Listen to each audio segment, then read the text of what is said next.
de la durabilité pour la francophonie. Merci Natacha, bonjour à toutes et à tous. Ça me fait plaisir d'être avec vous ce matin depuis Québec, où c'est une petite tempête de neige ce matin, là c'est un peu la grisaille. Je ne sais pas comment il fait chez vous, mais alors, pour répondre à la question effectivement de l'approche francophone, ça sous-entend qu'on peut aborder la question du développement durable sous différents angles et il faut bien pour ça donc comprendre quels sont les enjeux spécifiques, s'il y en a, à la francophonie. Et pour ça, donc, on a une petite présentation que je vais lancer tout de suite. Je pense que vous devez voir maintenant la présentation en plein écran. Sinon, vous me le dites. Développement durable, quelle approche francophone? Alors, plusieurs d'entre vous, sans doute, connaissez déjà le développement durable comme la jonction des trois sphères. Donc, la sphère économique, la sphère environnementale, la sphère sociale. Pour ma part, je préfère dire que le développement durable, c'est beaucoup l'art de se remettre en question. Parce qu'atteindre les objectifs de développement durable nécessitera vraiment une réelle et une profonde remise en question de nos modes de production et de consommation. Je pense que Natacha sait très bien lorsqu'on parle des modes de production et de consommation qu'il faudra faire évoluer. Et c'est un projet ambitieux. On ne va plus voyager comme avant nécessairement, on ne va plus nécessairement produire l'énergie de la même façon, on ne va plus consommer de la même façon. Et ça, c'est très important de le comprendre. Il faut modifier nos façons de faire. Et aucun pays aujourd'hui n'a atteint le niveau de durabilité qui est requis. Nous sommes tous sur en voie de développement durable, en quelque sorte. Et pour mieux comprendre ça, je propose une petite mise en perspective du défi qui est le nôtre en matière de durabilité.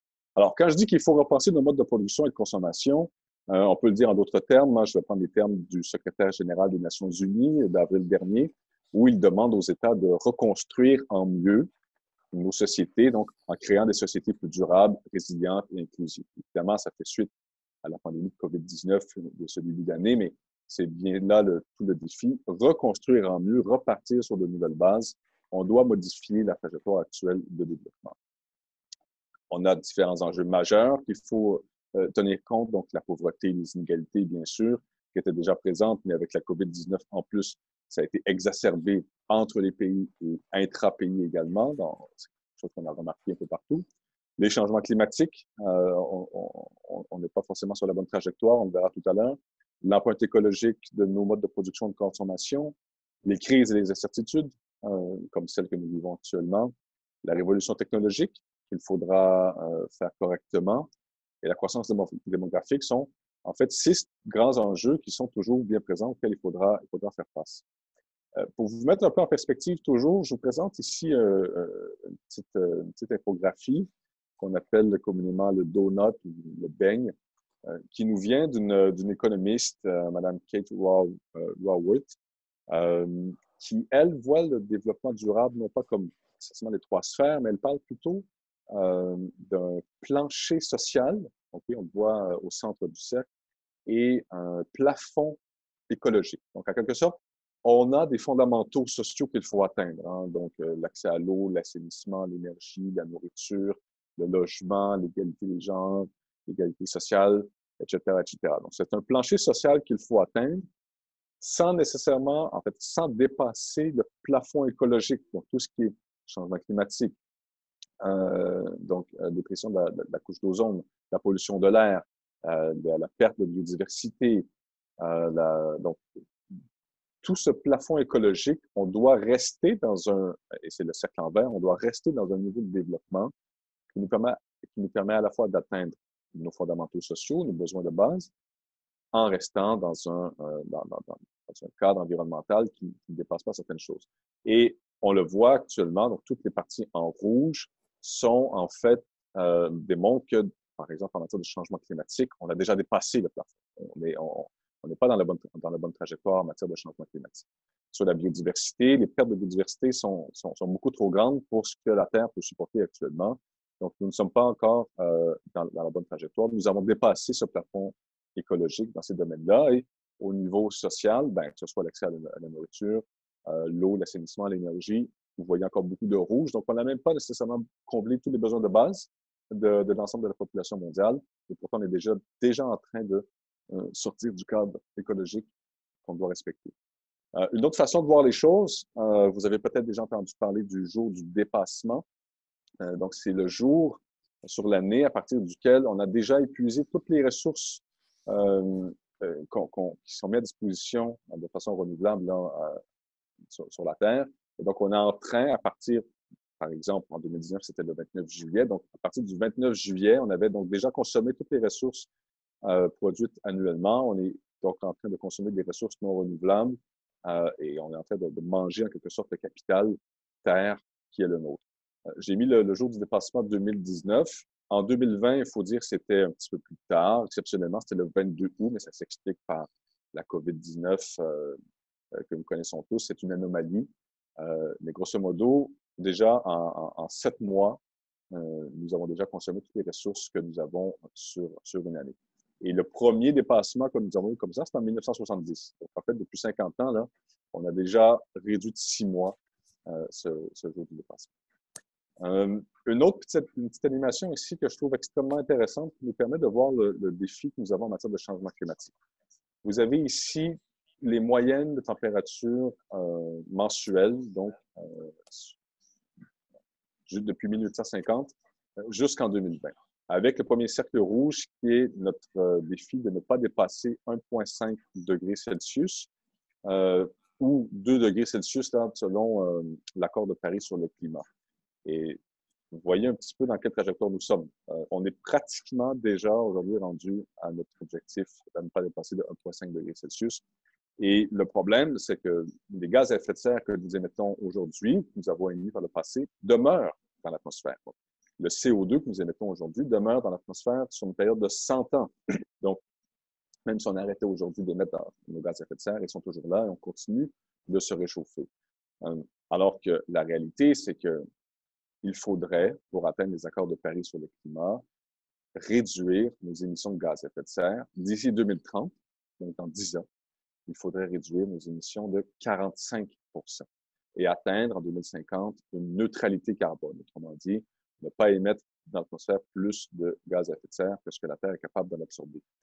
Et pour garder l'équilibre, donc cette neutralité. 45 d'ici 2030, ça peut paraître beaucoup. Je pense que c'est le cas aussi, parce que, pour donner une petite idée, avec la COVID-19 en 2020, même si on a cloué les avions au sol pendant plusieurs mois, qu'on a pratiquement mis sur pause toute l'économie mondiale, ben on va constater, on verra les chiffres là, à la fin de l'année, au début de l'année prochaine, mais on devrait constater une réduction d'émissions seulement de 4 à 7 Et en fait, on est déjà pratiquement revenu au niveau d'émissions de gaz à effet de serre d'avant la crise. Donc, lorsqu'on dit qu'il faut réduire de 45 nos émissions d'ici 2030, bien, voyez un peu ce que ça a donné lorsqu'on a arrêté de voyager, lorsqu'on a arrêté de prendre nos voitures pour rester à la maison. C'est seulement 4 à 7 sur une période très, très courte. Donc, il faut vraiment revoir nos façons de faire. Et voilà, encore un petit élément de perspective. Ce que je vous montre ici au tableau, c'est les grands défis mondiaux tels que définis par le Forum économique mondial. Donc, depuis 2016, j'aurais pu monter un peu plus loin, là, j'avais pas d'espace sur la diapo, mais pour vous montrer que, vous voyez, depuis 2017, 2018, 2019, maintenant 2020, en 2020, les 5 plus grands défis mondiaux ou les 5 plus grands risques, en fait, mondiaux ce sont des risques de nature environnementale.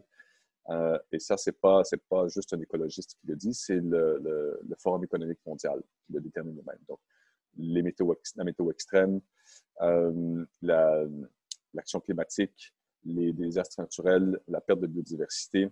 Donc, ce sont autant de risques pour nos sociétés tels que définis par le Forum économique mondial et qui donc démontrent encore une fois toute l'importance d'aller vers la durabilité. Est-ce que dans ce contexte de tendance insoutenable à la fois au niveau environnemental mais aussi social, les objectifs de développement durable qui ont été adoptés par l'Assemblée générale des Nations unies sont-ils réalistes, suffisamment ambitieux, pas assez ambitieux? Comment, voilà. Comment répondre à cette question? En fait, il faut bien comprendre ce que sont les objectifs de développement durable dont on a parlé déjà depuis le début de cette discussion. En fait, ce sont 17 objectifs 169 cibles et plus de 230, même et pas, plus que ça, je pense que Natacha, tu peux me dire, plus de 235 indicateurs de développement durable à l'échelle internationale. Ces 17 objectifs de développement durable sont issus d'un consensus, hein, sont issus d'un compromis, sont issus de longues discussions et d'échanges. Donc, c'est vraiment 17 objectifs qui sont, c'est le minimum en quelque sorte. Okay? C'est la crème de la crème des objectifs qu'il faut atteindre. Donc oui, c'est ambitieux, mais en même temps, si on veut être réaliste et vraiment s'attaquer aux problèmes que j'ai énumérés tout à l'heure, ben, ce sont 17 objectifs qui permettent d'apporter une réponse. En fait, c'est le meilleur plan, en fait, et c'est le seul plan actuellement que nous avons à l'échelle mondiale pour pouvoir sortir de la situation dans laquelle on est. Et oui, c'est très ambitieux parce que on peut même relire les mots des Nations Unies dans le lorsqu'on a adopté donc, les objectifs de développement durable dans le programme des Nations Unies en tant que tel. On dit que les États sont déterminés à prendre des mesures audacieuses et porteuses de transformation qui s'imposent d'urgence pour engager le monde sur une voie durable marquée par la résilience. Et nous nous engageons à ne laisser personne de côté dans cette quête collective. Donc, vous voyez, les mots sont quand même assez forts. Mesures audacieuses, porteuses de transformation qui s'imposent d'urgence. Donc, oui, on sent ce sentiment quand même très important. Et c'est beaucoup plus ambitieux aussi que d'autres programmes de développement par le passé, notamment les objectifs mondiaux, les OMD, les objectifs de développement mondial. Du millénaire. Du millénaire, voilà, merci, excusez-moi, je suis tellement dans les ODD actuellement. Les objectifs du millénaire pour le développement, merci Natacha.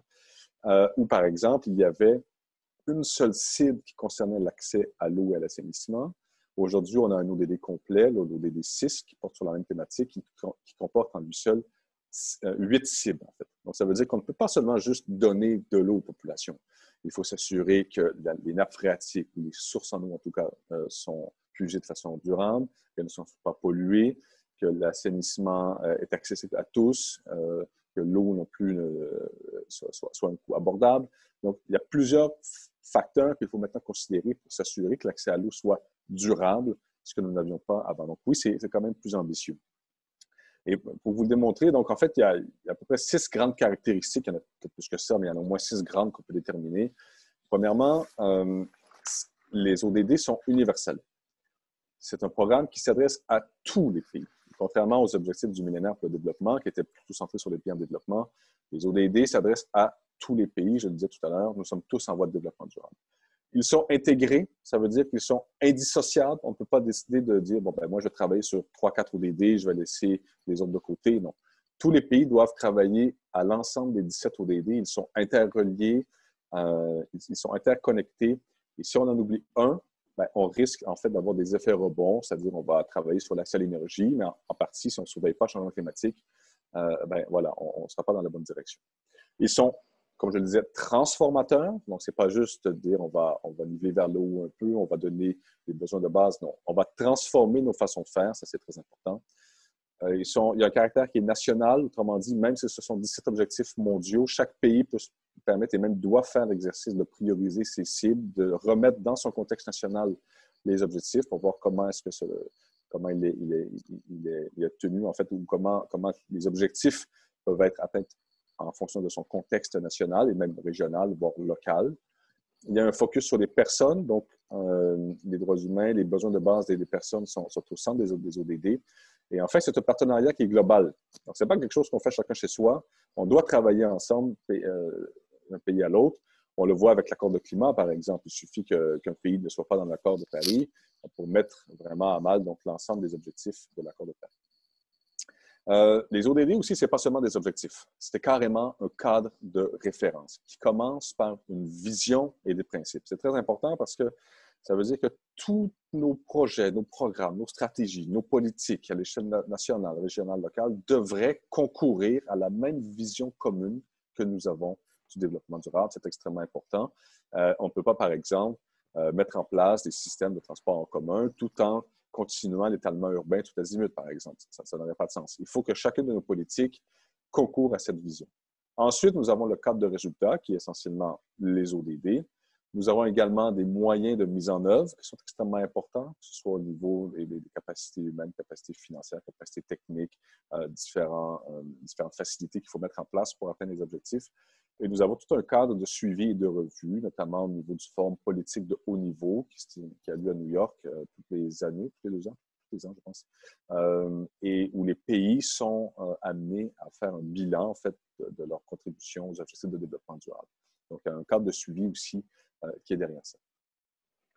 Alors, que fait la francophonie et en partie donc l'Organisation internationale de la francophonie et l'institut dans lequel tu travailles, hein, l'Institut de la francophonie pour un développement durable? Vous êtes très actif sur la promotion de ces objectifs et leur mise en œuvre. Est-ce que tu peux nous en dire un petit peu plus? Oui, avec plaisir. En fait, c'est toute la question aussi, le développement durable, hein, c'est l'art du leadership. Donc, c'est un peu ce qu'on essaie de faire à la francophonie. On essaie de montrer l'exemple avec une vision organisationnelle qu'on s'est donnée. Bon, ça aussi, c'est ambitieux, mais on essaie d'être un organe de référence en francophonie en matière de développement durable. Ça veut dire quoi? Ça veut dire qu'on se positionne un petit peu comme un catalyseur. Autrement dit, pour atteindre le développement durable, on considère qu'il y a au moins six leviers en fait, sur lesquels il faut agir. Le premier, c'est les politiques publiques, le secteur public. Les décideurs politiques doivent démontrer de la vision, doivent démontrer du leadership, de la cohérence pour l'adoption des politiques publiques. Et ça, c'est le rôle de ce secteur-là de montrer l'exemple. On a besoin de la science et de la recherche. Quelles seront les nouvelles énergies de demain? Quels seront les nouveaux moyens de transport? Quelle sera la nouvelle façon de faire de l'agriculture, de faire des bâtiments, de faire la gestion des forêts? On a besoin de recherche, on a besoin de développement de science et on doit axer nos politiques sur la science et sur la recherche. Donc, on a besoin de ce secteur-là. On a besoin du secteur de la finance et des investissements. Quand même bien on fait des politiques publiques et qu'on fait de la recherche, si on n'a pas les sous, si on n'a pas l'investissement qu'il faut pour apporter la transformation dont on a parlé, on ne va aller nulle part. On a besoin de la population. On a beau mettre en place des politiques publiques, si la population n'est pas d'accord, elle ne suit pas, ben, il change de gouvernement et puis on recommence. Donc, il faut mobiliser les jeunes, il faut mobiliser la société civile, il faut mobiliser les consommateurs sur cette voie de changement. On a besoin du secteur privé, bien sûr, qui est à la base donc, des modes de production, par exemple, et qui sont au cœur d'un système économique. Et enfin, on a besoin du multilatéralisme. On a besoin d'organisations internationales comme l'OIF, mais comme également l'OCDE, comme l'OIT, comme l'Union européenne. On a besoin de ces organisations-là pour jouer ce rôle de catalyseur entre le secteur public, le secteur privé, la finance, la recherche, la société civile pour faire converger les efforts. C'est ce qu'on essaie de faire. On le fait de différentes façons avec notamment une veille sur les enjeux émergents du développement durable, des activités d'information et de sensibilisation sur ces enjeux-là, notamment pour la société civile, mais également pour les décideurs de nos pays membres. On le fait avec des formations, que ce soit des formations en ligne ou en présentiel, avec des outils, des grilles de priorisation des cibles des ODD, des grilles d'analyse au développement durable, des grilles de compétences, donc différents outils qu'on met en place pour nos États et gouvernements membres. Nous faisons des concertations francophones au niveau des ministres, par exemple, donc sur le climat, la biodiversité, la désertification, etc. Et nous apportons un accompagnement dans la planification même du développement durable, mais également dans la formulation de projets structurants et même la recherche de financement, notamment auprès du Fonds vert climat, ou même de l'Union européenne, qui est un partenaire là, précieux là, pour l'OIF et l'IFDD. Nous le faisons sur différents sujets, l'énergie, le climat, les collectivités locales, même le tourisme durable. Donc, tous ces sujets émergents, le droit de l'environnement, l'évaluation environnementale, tous ces sujets qui sont porteurs d'enjeux spécifiques pour nos pays membres. C'est là-dessus donc, que nous intervenons le plus possible. Et notamment aussi, donc, d'autres sujets qui émergent maintenant, c'est l'économie circulaire, sur laquelle nous avons un tout nouveau projet. Donc, changer la façon dont nous faisons l'économie aujourd'hui. Passer d'un mode linéaire, donc extraire les ressources naturelles, transformer, distribuer, utiliser et ensuite jeter, pour passer à un mode plus circulaire, comme on le voit à l'écran, donc où les déchets reviennent en fait en ressources et on essaie de garder le plus longtemps possible nos produits en utilisation, en consommation. Donc, une nouvelle façon de concevoir l'économie. Donc, ça, c'est quelque chose que nous travaillons beaucoup aujourd'hui avec nos pays membres. Et ça, c'est par exemple en matière d'économie circulaire. Selon les dernières études, aujourd'hui, l'économie mondiale serait circulaire à un niveau seulement de 8,6 %. Autrement dit, il y a seulement 8,6 % de nos ressources qui, en bout de chaîne, après avoir consommé nos produits, nos téléphones, le plastique, le métaux, tout ça, il y a seulement 8,6 % de ces ressources-là qui reviennent dans la boucle de l'économie comme matière première. Tout le reste est jeté. c'est évidemment pas durable.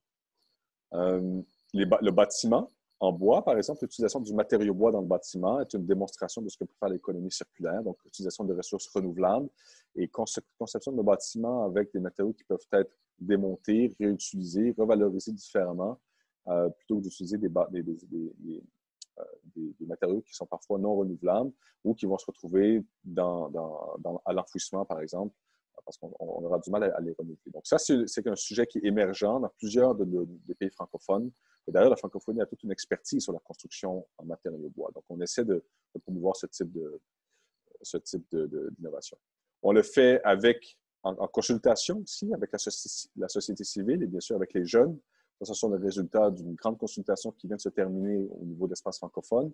Et on voit par exemple, donc il y a plus de 121 000 jeunes qui ont été atteints par cette campagne avec 3 priorités qui sont ressorties.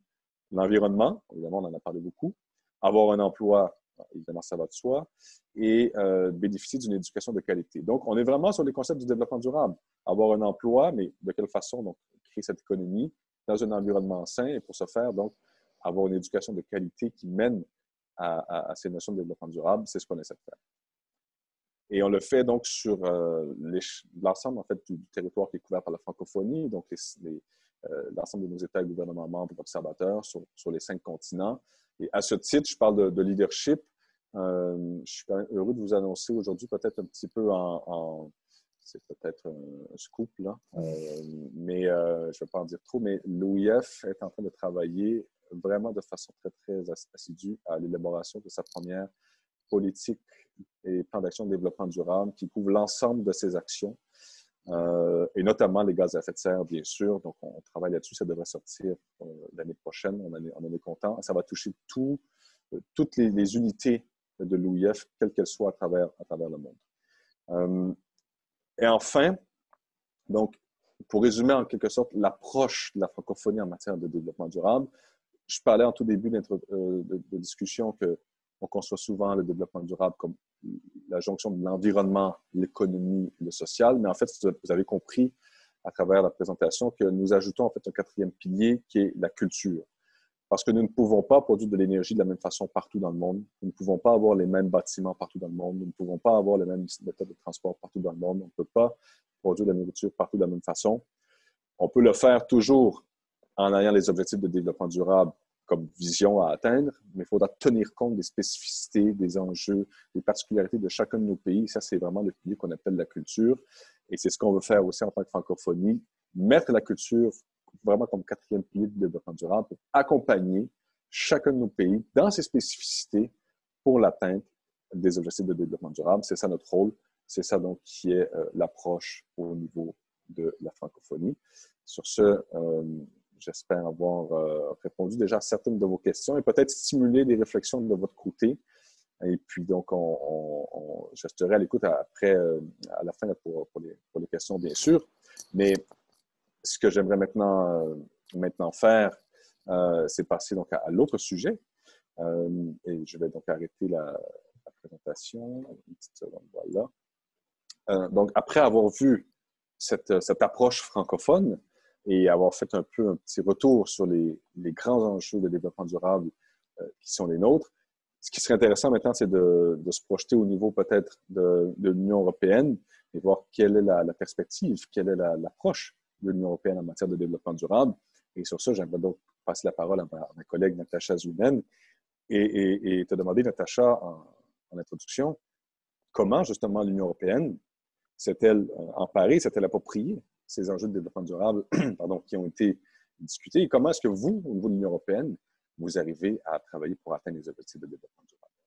Merci Nicolas, oui, ça répond tout à fait voilà, au slide que tu présentais où tu disais qu'il devait y avoir une appropriation et une déclinaison au niveau national. Il y en a eu aussi une au cours des 20 dernières années au sein de l'Union européenne. Et pour cela, je vais faire peut-être un tout petit peu d'histoire pour voilà, comprendre comment l'Union européenne, au cours de ces 20 dernières années, s'est approprié ces enjeux et comment elle les a traduits dans sa politique. Heu, alors, tout d'abord, vous rappelez, et certainement que vous vous en souvenez, la conférence des Nations unies sur le développement durable non, pas sur le développement durable, elle s'appelait sur l'environnement et le développement à l'époque, mais le petit logo après a parlé. Ah, je me suis trompée, excusez-moi, je constate avoir mis le mauvais logo en le lisant là à l'écran. 1992, c'est la conférence de Rio, pas de Rio+20, sur l'environnement et le développement. J'ai fait une petite erreur, en mettant ce logo. Et c'est en 1992 que tout commence avec cette conférence de Rio, où les premiers engagements sont pris pour promouvoir un développement durable au niveau planétaire.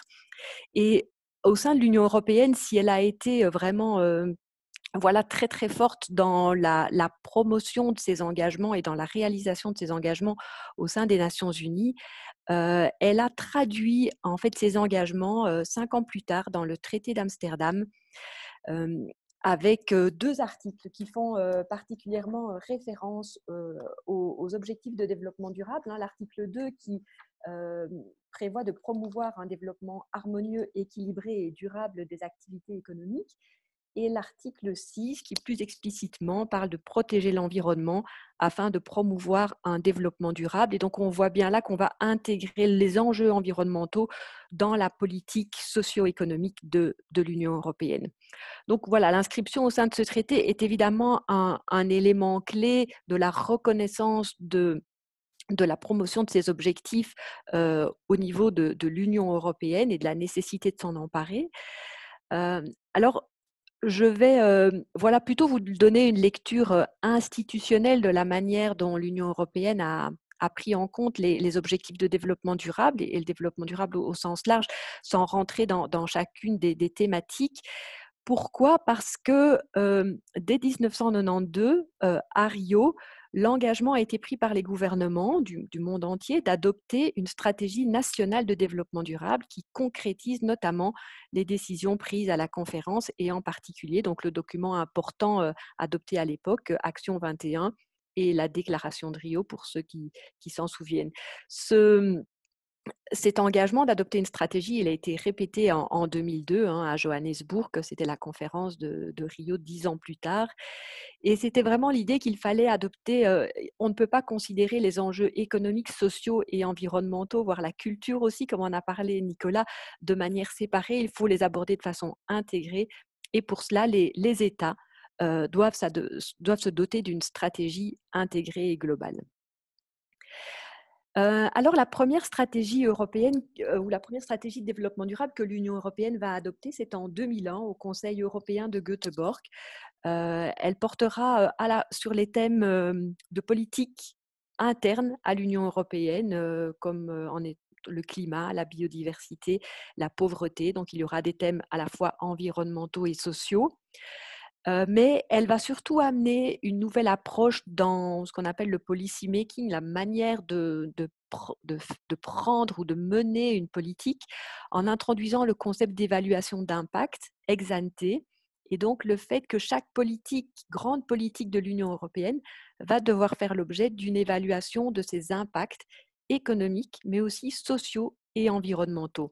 Et c'est là que petit à petit, donc à la fois des méthodologies et une prise de conscience vont petit à petit se mettre en place au sein de la Commission sur l'importance d'intégrer aussi les impacts environnementaux dans le processus de décision politique.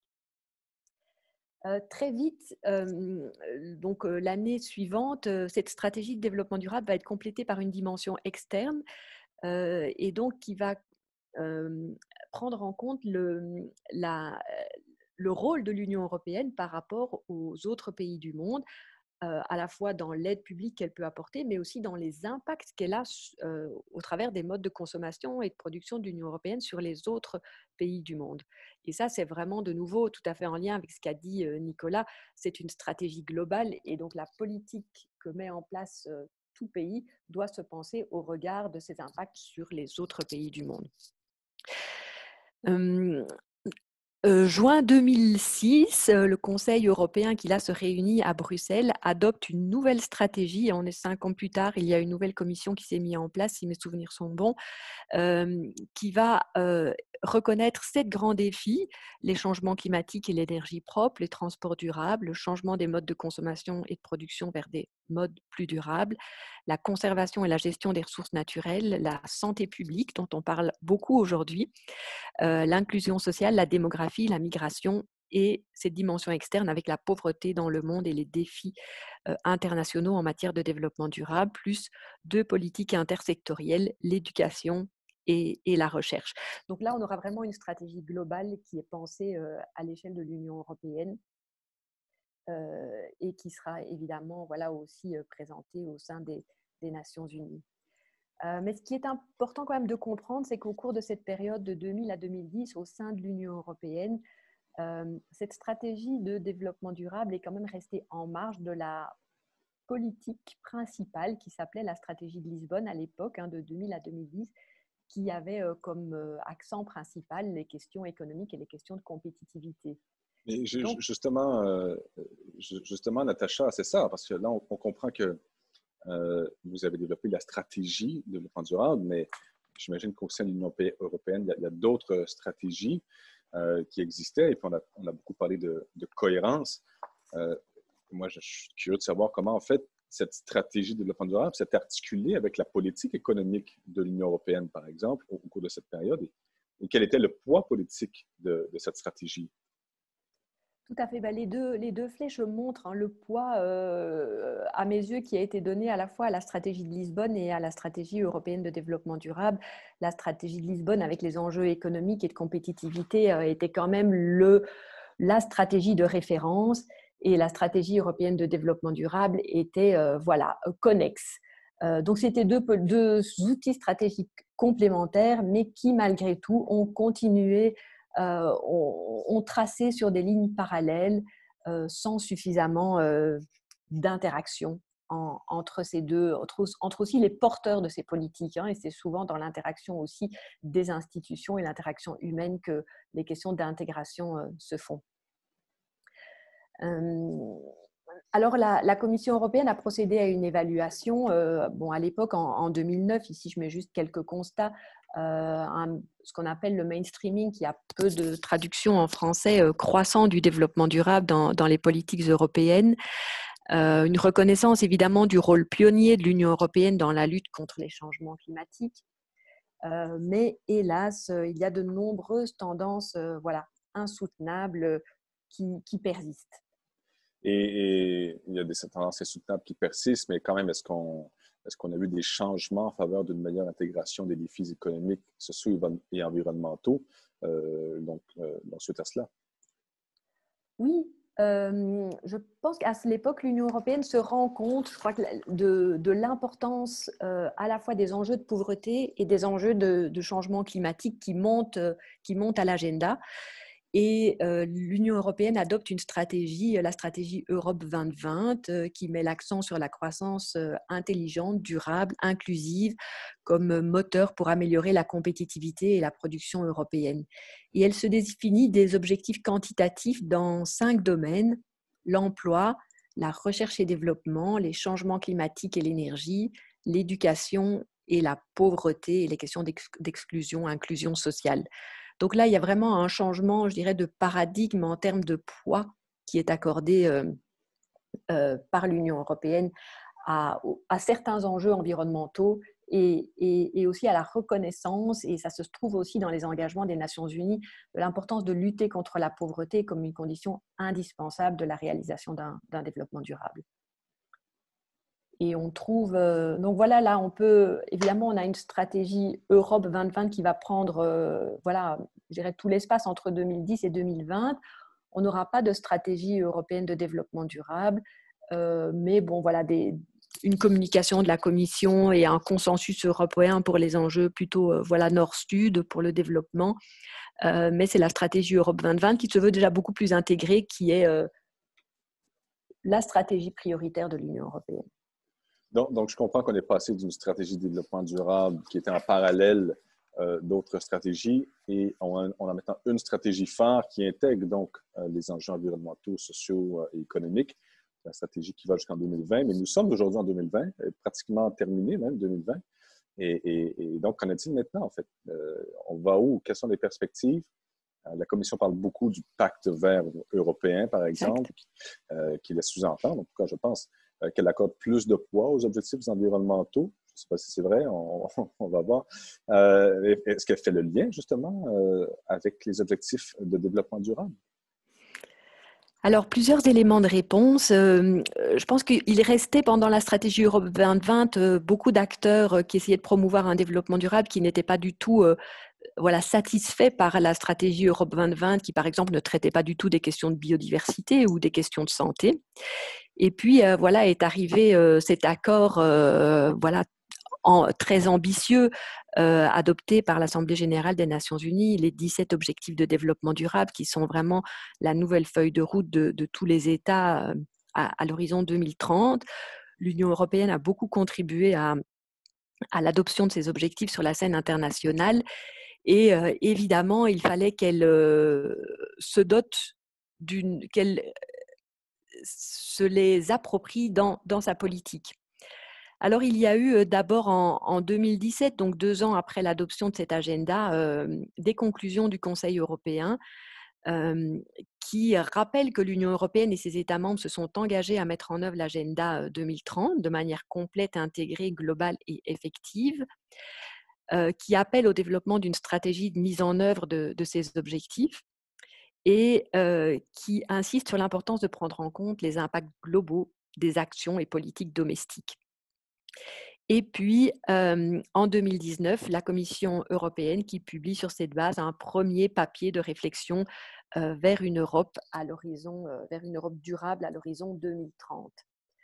Et puis en 2019, nouvelles élections à la Commission européenne, mise en place d'une élection au sein de l'Union européenne et mise en place d'une nouvelle commission qui va définir de nouvelles priorités et elle va les mettre directement en relation avec leur contribution aux objectifs de développement durable, comme le montre le schéma que vous voyez à l'écran, avec le pacte vert.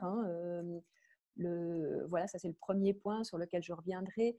Une économie qui se met au service des gens, des habitants, une Europe numérique, le mode de vie européen, quelles sont ses caractéristiques, une Europe plus forte dans le monde et la question de la démocratie qui est évidemment aussi au centre de, de, de cet agenda 2030, mais qui est donc reconnu dans les priorités de la Commission européenne. Et pour le pacte vert, on va avoir donc des thèmes, la plupart des thèmes importants en matière, qui font le lien entre l'environnement et les enjeux socio-économiques, la biodiversité, les questions de agroalimentaire, l'énergie, l'industrie durable, la construction, la mobilité, l'élimination de la pollution et la lutte contre les changements climatiques. Et donc tout récemment, puisque c'était le mois dernier, novembre 2020, la Commission a publié donc un nouveau document qui s'appelle Délivrer sur les objectifs de développement durable, une approche complète.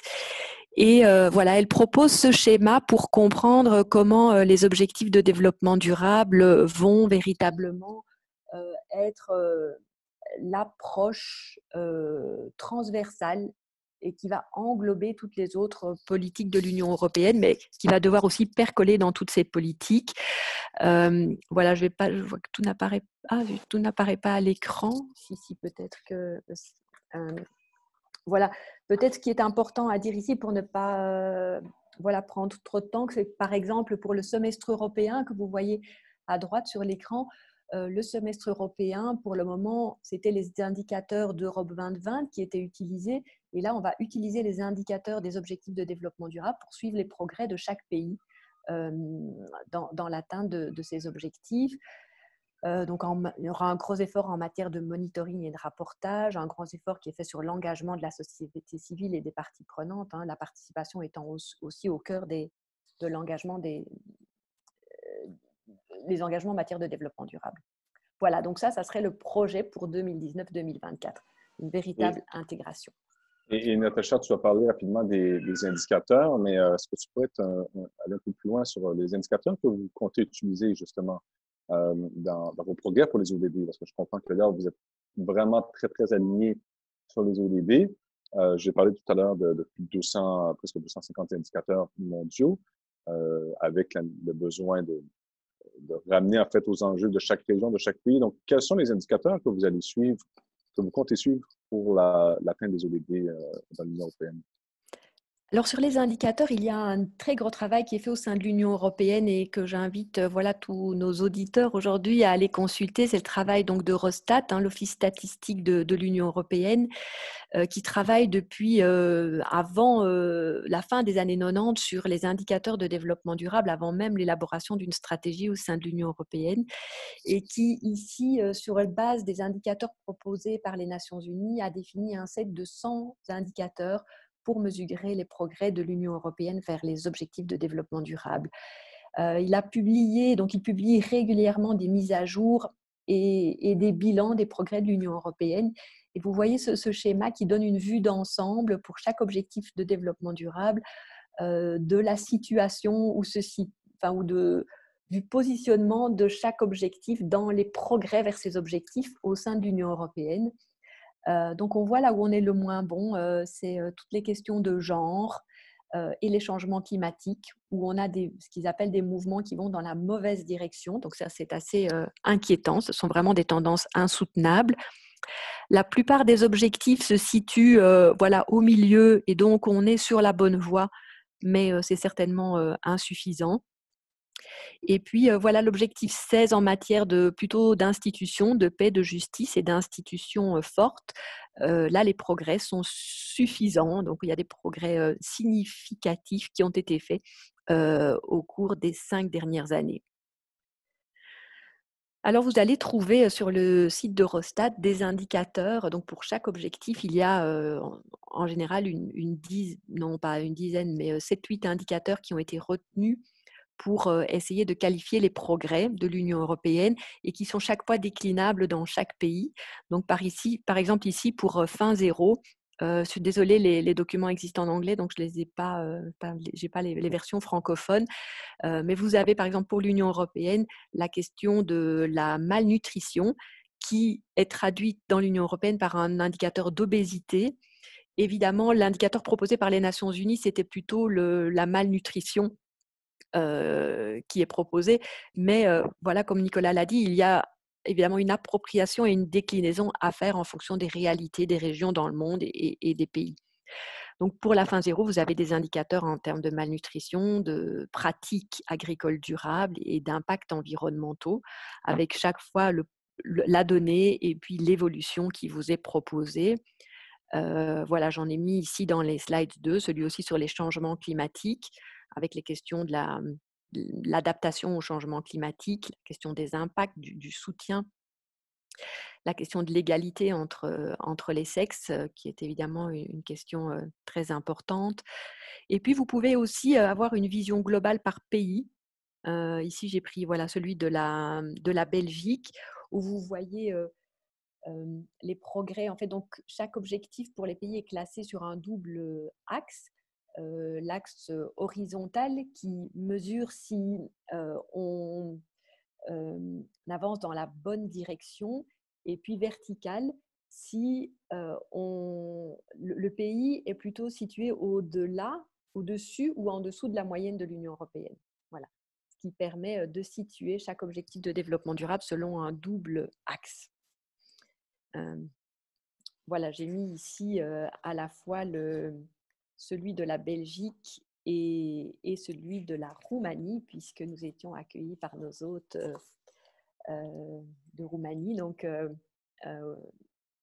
voilà pour les slides, mais vous pouvez les trouver sur le site d'Eurostat pour tous les pays de l'Union européenne. C'est vraiment voilà, une source d'information très riche. J'ai indiqué ici le site, je pense qu'on n'a pas vraiment le temps, sauf si un participant le souhaitait, mais voilà, je vous invite à le consulter. Et Natacha, c'est vraiment super intéressant. Je pense que les Nations Unies font un peu le même travail aussi d'indicateurs et de présentation là, au niveau mondial, mais de les voir comme ça par région, je pense que c'est très inspirant pour l'ensemble des États membres de la francophonie. Et ça permet justement de faire un suivi sur l'avancée des ODD. C'est une question qui nous est souvent posée à l'Institut. Où en sommes-nous euh, par rapport à l'atteinte ou non des objectifs dans chaque pays? Et ça, donc ça appelle en fait la question du suivi, de l'évaluation et même du partage d'expérience entre les États membres. Et en fait, la question qui me vient à l'esprit, c'est y a-t-il des endroits, des lieux, des moments où les États membres de l'Union européenne échangent, en particulier sur l'agenda 2030, pour faire ce suivi puis avancer conjointement. Eh bien, au sein d'Eurostat, il y a un groupe de travail qui se réunit depuis de nombreuses années pour faire ce suivi, mais aussi pour améliorer le dispositif statistique. J'ai eu l'occasion d'y participer voilà, plus ou moins entre 2000 et 2010. C'était un groupe très actif, mais qui est voilà, à la fois peut-être plus orienté vers les statistiques, mais qui prépare tout ce rapportage. Après, il y a un groupe de travail qui a été mis en place suite à l'adoption de l'agenda 2030, qui est un groupe, oui, un groupe du Conseil qu'on appelle un working party sur l'agenda 2030. Et donc là, qui est vraiment un groupe politique avec les représentants officiels des États membres et qui va effectuer un suivi systématique des progrès de l'Union européenne dans la mise en œuvre des objectifs de développement durable et essayer de vraiment tirer aussi et de coordonner tout ce travail. Avant, au sein du conseil, c'était des groupes de travail. Il y avait plusieurs working parties qui traitaient de différentes questions. Et là, on a voulu vraiment les rassembler dans un seul véhicule, je dirais. Après, au sein de la Commission européenne, c'est assez étrange, mais il n'y a jamais véritablement eu, à ma connaissance, de groupe de travail qui permettait un échange d'expériences entre les différents États membres sur cette manière d'appréhender cet agenda international. Ça a plutôt été fait dans la mise en œuvre de politiques bien spécifiques. Alors évidemment, en réponse à cela, il y a un réseau européen plus informel qui s'est mis en place, qui est le réseau européen du développement durable, mais qui n'est pas du tout lié aux institutions officielles de l'Union européenne. Qui est une association qui rassemble beaucoup de représentants des États membres et qui est plutôt un peu un organe de lobby aussi auprès de la Commission pour essayer d'amener plus d'engagement en matière de développement durable. Actuellement, il est présidé par Annika Lindblom de la Finlande, qui est voilà, une dame qui a beaucoup travaillé à la promotion de l'agenda 2030, qui s'est beaucoup investie au niveau international et qui voilà, fait de nouveau un grand travail au sein de ce réseau. Il est hébergé à Vienne au sein de ce qu'on appelle l'Institute for Managing Sustainability de l'Université de Vienne. Et alors, il publie des profils par pays qui sont actualisés régulièrement. Et donc, quand on est membre de ce réseau, voilà, les gestionnaires de la SBL nous demandent d'actualiser régulièrement le contenu des profils par pays, ce qui permet d'avoir de l'information qui est mise à jour régulièrement. Et il y a aussi de nombreuses conférences et workshops qui sont organisés par ce réseau.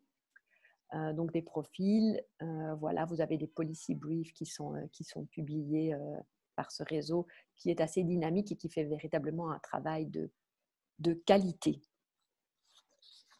Natacha, il nous reste seulement quelques minutes. On a vu dans ta présentation donc tout l'historique du développement durable en quelque sorte à l'Union européenne. Donc comment l'Union européenne s'est appropriée ces questions de durabilité depuis 1992 à travers ses institutions, ses actions, ses plans, ses indicateurs et même ses lieux d'échange. Sur la base de ce que tu viens de nous dire, j'aurais envie de te demander quelles conclusions tires-tu de l'approche poursuivie par l'Union européenne dans la mise en œuvre du développement durable, que ce soit à la fois au sein de l'Union européenne, mais également au niveau mondial? Quelles conclusions, quels mots-clés pourrait-on dire pour la fin? Oui, j'ai essayé de mettre ici quelques éléments de conclusion par rapport à l'Union européenne et puis je rebondirai peut-être par rapport à des éléments que tu as mentionnés dans ton intervention. Euh, pour conclure, pour l'Union européenne, voilà, il est manifeste que l'Union européenne a joué un rôle fondamental au niveau des Nations unies pour faire en sorte que ces engagements en matière de développement durable soient là aujourd'hui, qu'ils soient qu'on ne régresse pas, parce que c'est un engagement politique et donc on ne sait jamais véritablement si demain ces engagements seront toujours d'actualité. Donc elle a vraiment voilà, fait un travail important. Après, au sein de l'Union européenne, si elle a beaucoup avancé sur des politiques environnementales qui sont très ambitieuses pour leur application au niveau de l'Union européenne, on peut être un peu déçu sur l'intégration qu'elle a fait des enjeux sociaux et environnementaux dans la politique principale ou prioritaire de l'Union européenne. Mais l'on voit aujourd'hui qu'il y a vraiment un changement progressif, comme je vous l'ai montré, avec l'inscription des nouvelles priorités de la Commission européenne véritablement en les ancrant dans l'agenda 2030. Et donc ça, c'est voilà, un pas très important parce qu'évidemment, pour tous les États membres, c'est un signal aussi de ce que les États vont devoir faire pour être en cohérence. Vous savez qu'il y a, voilà, avec la crise du Covid, un grand fonds budgétaire qui a été obtenu par la Commission européenne et les États membres, s'ils peuvent en bénéficier, vont devoir montrer des preuves de leur engagement en matière de développement durable.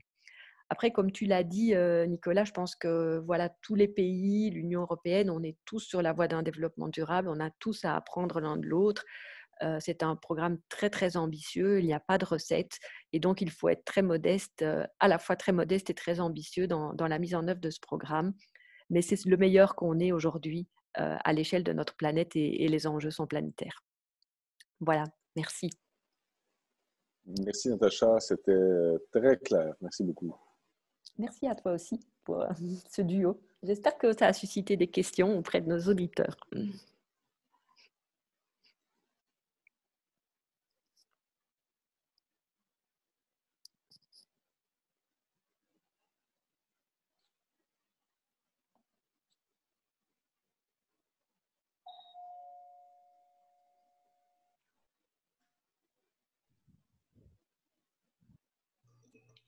Donc oui, n'hésitez pas à prendre la parole. Je pense, Emmanuel, je pense que nous avons encore quelques temps pour une période de questions.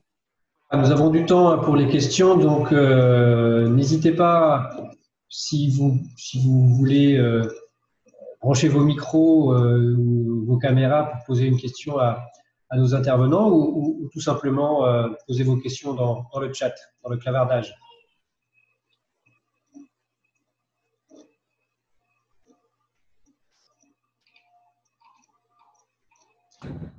Vous m'entendez?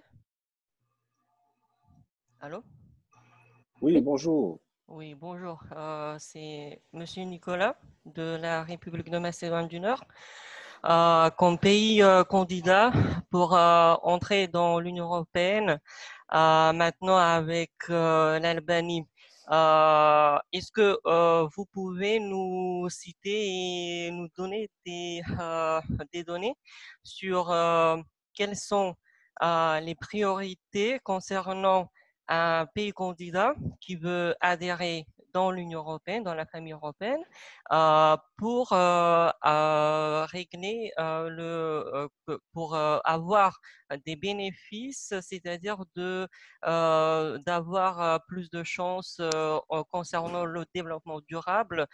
Est-ce que vous avez des connaissances sur les Balkans occidentaux, c'est-à-dire le sud de l'Europe, la Grèce, la Macédoine, Bulgarie, Serbie, c'est-à-dire des pays potentiellement candidats pour entrer dans l'Union.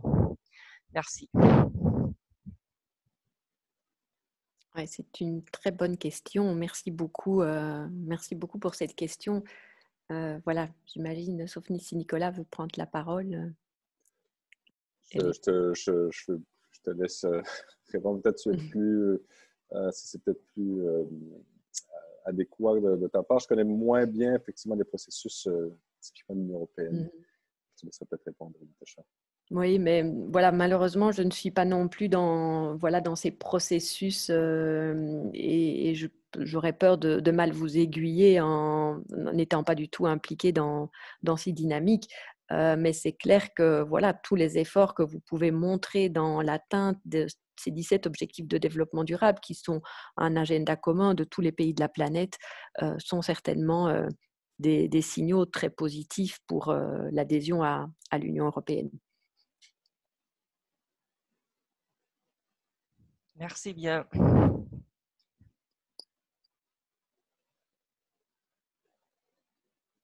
Natacha, je vois que nous avons quelques questions aussi qui Ouais. rentrent par écrit de Lola A. Donc, bonjour et merci pour la présentation. Merci à vous pour votre participation. Alors, on nous demande quelles seraient les différences entre l'Union européenne et la francophonie dans la capacité de réflexion et d'action sur les questions de développement durable. Autrement dit, que peuvent faire l'une et l'autre de différents et de complémentaires. Je pense que c'est une question qui est très intéressante. Je ne sais pas si, Natacha, tu veux répondre. Sinon, Vas-y. j'ai quelques pistes, tu pourras compléter. Déjà, bon, au niveau de la francophonie, c'est 88 États et gouvernements membres et observateurs, dont plusieurs de l'Union européenne. Donc, c'est sûr qu'au niveau de la francophonie, on essaie, je le disais tout à l'heure en tant que rôle de catalyseur, on essaie de faire le lien entre les bonnes pratiques du secteur public, par exemple, donc de nos États membres, notamment du côté de l'Union européenne, et les autres sphères là, du développement, que ce soit le secteur privé, que ce soit la société civile, la recherche, la finance. Donc, c'est sûr qu'il y a des choses qui sont complémentaires. Lorsque l'Union européenne, la stratégie qu'elle a développée, par exemple, depuis 1992, comment ils sont passés d'une stratégie de développement durable en parallèle de sa stratégie économique et finalement, donc, on a une stratégie globale, on a maintenant donc le pacte vert. Ça, ce sont des exemples de bonnes pratiques, à mon avis. En tout cas, c'est un exemple très intéressant de comment est-ce qu'on peut intégrer les objectifs de développement durable dans les politiques nationales. Donc, c'est sûr qu'au niveau de la francophonie, un de nos rôles, c'est un peu de se faire cette revue par les pairs, se faire ce partage d'expérience pour transmettre dans l'ensemble de nos pays membres. Toutefois, comme le disait Natacha, au niveau des indicateurs sur l'ODD, sur la nutrition, par exemple, donc l'Union européenne a plutôt choisi un indicateur sur l'obésité. Natacha, tu m'arrêtes si je me trompe, alors que les indicateurs internationaux sont plutôt basés sur la malnutrition. Donc, ça aussi, au niveau de la francophonie, on doit tenir compte de l'ensemble des spécificités, en fait, de toutes les spécificités de nos pays, de pouvoir les accompagner même sur le plan individuel. On a aidé, par exemple, le Burkina Faso à réaliser son plan national de développement durable. On a aidé le Togo à faire pareil, la Côte d'Ivoire. On a fait des ateliers au Cameroun, même à Sao Tomé et Principe. Donc, pour comprendre quels sont vraiment les enjeux spécifiques de chaque pays, donc avec les outils dont j'ai parlé tout à l'heure. Et à chaque fois qu'on fait ce type d'atelier ou ce type d'exercice, on essaie de ramener ou de montrer en exemple les bonnes pratiques qui peuvent avoir lieu dans tout l'espace francophone, y compris dans l'Union européenne. Donc, je dirais que, évidemment, en quelque part, la francophonie bénéficie de toute la force de réflexion et d'action de l'Union européenne qui est quand même majeure. Et nous, on doit aussi donc transcender cette réflexion et puis l'adapter sur les enjeux qui sont peut-être plus spécifiques à d'autres zones géographiques. Et donc, c'est comme ça qu'on travaille un petit peu ensemble. C'est pour ça que je parlais tout à l'heure de séminaires en ligne, de documentation d'ouvrages que nous faisons sur des sujets comme le bâtiment, l'utilisation du matériau bois dans le bâtiment, par exemple. Ça, c'est un très bon exemple de coopération que nous avons. Il faut dire en francophonie, nous avons, je le disais tout à l'heure, une très grande expertise en construction de bâtiments en matériaux bois. Quand je dis la francophonie, ce n'est pas l'OIF, ce n'est pas l'IFDD qui a cette expertise, ce sont les pays membres de la francophonie. La Belgique, par exemple, la France, ont cette grande expertise. Le Québec a une très grande expertise en la matière. Et c'est un sujet qui émane dans plusieurs de nos pays francophones, même en Afrique, plusieurs pays qui n'ont pas de côte, donc n'ont pas beaucoup de sable, doivent importer le sable pour fabriquer le béton, par exemple. Ça coûte très cher, c'est très énergivore et s'intéressent à, ben, écoutez, on a des forêts. Est-ce qu'on est capable d'utiliser du matériau bois pour construire des bâtiments même de grande hauteur? Et oui, parce qu'on a cette expertise ailleurs en francophonie, notamment au niveau de l'Union européenne. Donc, on essaie de faire ce maillage-là et on essaie donc à la fois de bien identifier tous les enjeux d'une telle approche pour des pays en zone Afrique, par exemple, et en utilisant aussi la connaissance et l'ensemble de la capacité de réflexion que nous avons à la francophonie, y compris avec l'Union européenne. Voilà un petit peu. Je ne sais pas si, Natacha, tu voulais compléter ça. Peut-être pour rajouter quelques éléments, dire qu'évidemment l'Union européenne à l'égard de ses États membres, enfin, et ce n'est jamais que le reflet de ce que décident les États membres, elle peut évidemment avoir un pouvoir d'imposition via la législation à l'égard des États membres, les directives, les règlements qui sont co-construits et puis qui s'imposent aux États membres. Et donc là, ça concernera évidemment certains pays francophones, mais ça concernera tous les pays de l'Union européenne. Après, comme l'a dit Nicolas, dans le volet plutôt extérieur, je crois qu'il y a beaucoup de complémentarités qui se font entre l'Union européenne et l'OIF. Et certainement une valeur importante de la francophonie, c'est la question de la culture, qui est très peu présente dans les débats au sein de l'Union européenne. Et il y a certainement des choses à apprendre dans peut-être le respect des différences culturelles et la richesse de ces différences culturelles dans l'évolution de nos sociétés et qui contribueront certainement à l'atteinte de ces objectifs. Voilà. Nous avons une autre question qui nous vient de Nuara, qui demande donc quelles seraient nos approches par rapport à l'évolution de la guerre commerciale entre les États-Unis et la Chine et son impact sur le développement durable. Donc, c'est pas la question la plus facile. Non, on a de très bonnes questions, mais bon, peut-être ce que je peux dire en 30 secondes là-dessus. Bon, évidemment, la francophonie n'a pas mandat d'intervenir sur les questions de guerre commerciale entre la Chine et les États-Unis, par exemple, et l'Union européenne. Mais ce que je peux dire, par exemple, je disais un peu tout à l'heure, lorsque je parlais des 6 leviers qu'il faut activer en même temps pour avoir le développement durable, j'ai parlé des organisations multilatérales. J'en ai parlé parce que il est vrai, et on le constate, et j'ai fait le lapsus avec les États-Unis, peut-être de mon côté nord-américain, on est très taxé là-dessus actuellement, mais les intérêts des grands acteurs économiques, malheureusement, parfois sont encore divergents. Parfois.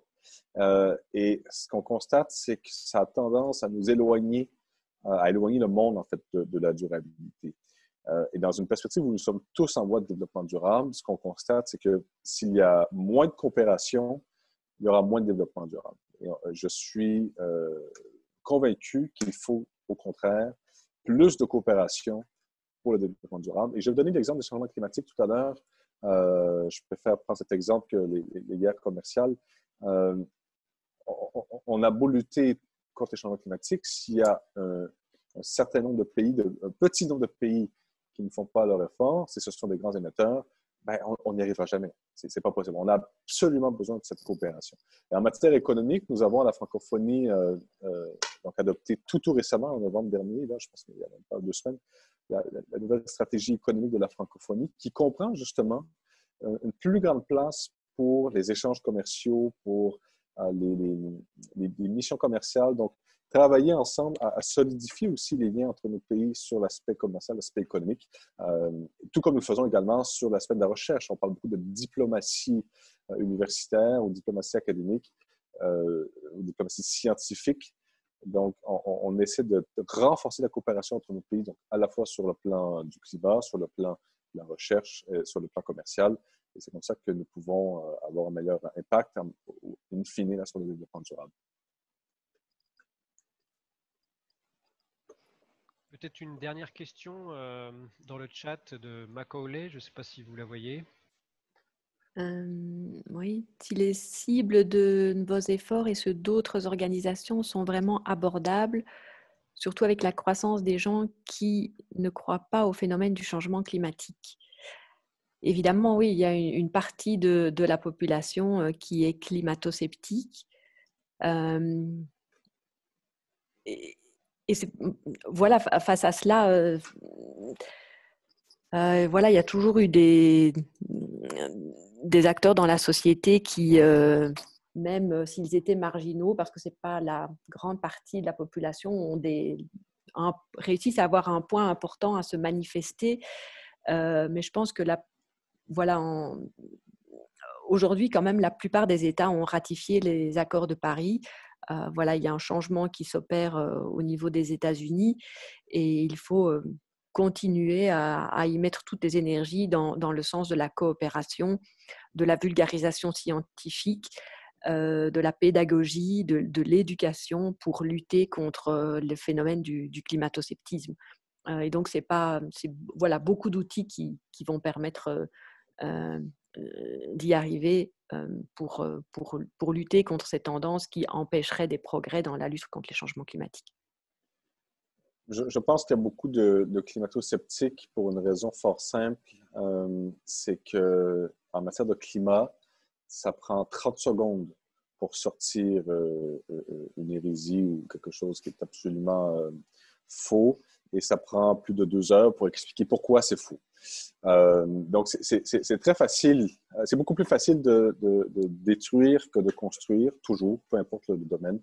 C'est pareil pour le climat. C'est très difficile de construire un consensus sur le climat avec des preuves scientifiques à l'appui, avec tout le travail du GIEC, par exemple. Vous imaginez tout le travail que ça représente. Et c'est beaucoup plus facile d'arriver derrière et de non, moi j'y crois pas pour telle raison, etc. Et voilà, on est lié avec ce problème-là, mais ce que j'observe au niveau de la francophonie, que ce soit ici à Québec, en Amérique du Nord, mais également du côté africain, et en particulier chez les jeunes. Hein. D'ailleurs, jeudi, vendredi prochain, on a toute une conférence internationale avec les jeunes francophones d'Afrique de l'Ouest en particulier. Ce qu'on constate, c'est qu'il y en a de moins en moins, des climato-sceptiques, et au contraire, le développement durable et les objectifs de développement durable sont de mieux en mieux compris, connus et font de plus en plus consensus. Et on le voit, en tout cas, moi, c'est ce que j'observe. Donc, je suis assez optimiste par rapport à ça. Donc, je pense que notre action, quelque part, porte fruit. Je ne suis pas en train de dire que l'action de l'OIF seule est à l'origine des changements qu'on observe, absolument pas. Mais je pense qu'on s'inscrit dans une tendance qui va vers la volonté d'atteindre les objectifs de développement durable. Et je pense que ça va... et je pense même que la crise de la COVID-19 a été aussi, en quelque sorte, un réveil pour plusieurs personnes. Ce lien entre crise, où c'est très, très facile. Ici, il suffit de petits virus pour mettre à terre donc, une économie. C'est bien la preuve peut-être qu'on n'est pas suffisamment résilient, peut-être pas suffisamment durable, et peut-être que même les liens entre crises épidémiologiques comme celle-là et biodiversité sont mieux connus grâce à la COVID-19, et ça va faire un peu... en tout cas, ça va créer l'opportunité d'accélérer la transition vers le développement durable. Oui, les jeunes, hein, comme tu l'as montré dans tes slides, présentent la question des enjeux environnementaux comme une priorité.